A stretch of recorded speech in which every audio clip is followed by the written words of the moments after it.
I'm joined by Mattia Biesuz, a Postdoctoral Award winner. Good to see you and congratulations. And your citation reads, for fundamental contribution to the knowledge and development of flash sintering phenomena and processes in ceramics. Tell us about your work. As you probably know, ceramics are strongly binded to fire, let's say, because the typical production process takes place as follows. So you start from some powder, the powders are shaped in a so-called green body, and then the green body is fired to get a dense ceramic component.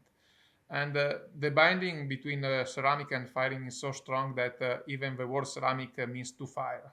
It derives from the Greek keramos, that means to burn.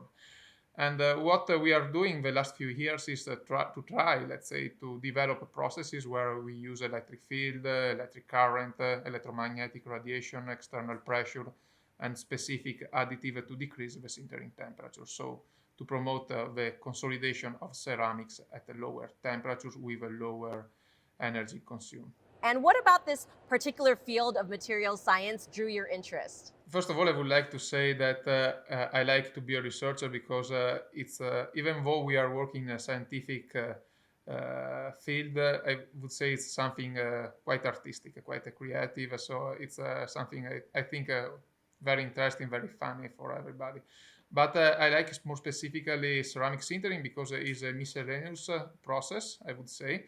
It's well established because of the first sintered artifacts dates back to 25,000 years ago. It is basically the first industrial process discovered by the mankind. And but there is still quite a room for fundamental science for studying the mechanism, and studying sintering involves different fields of material science, also chemistry, mechanics, surface chemistry, defect chemistry, charge and mass transport. So it's quite various and interesting.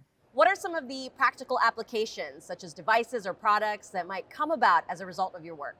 The main goal is to reduce the energy cost of sintering, which is a very energy intensive process because it is typically carried out between 900 and 1200 degrees C for traditional ceramics, but even at temperature exceeding 2000 degrees C for advanced ceramics. So the main goal is to reduce the energy, environmental, and economic cost of sintering.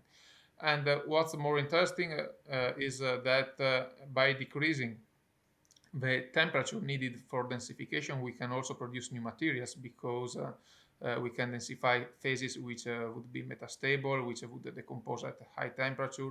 We can densify volatile materials, metastable defect chemistry. So we can obtain materials with properties which cannot be attained by conventional processes.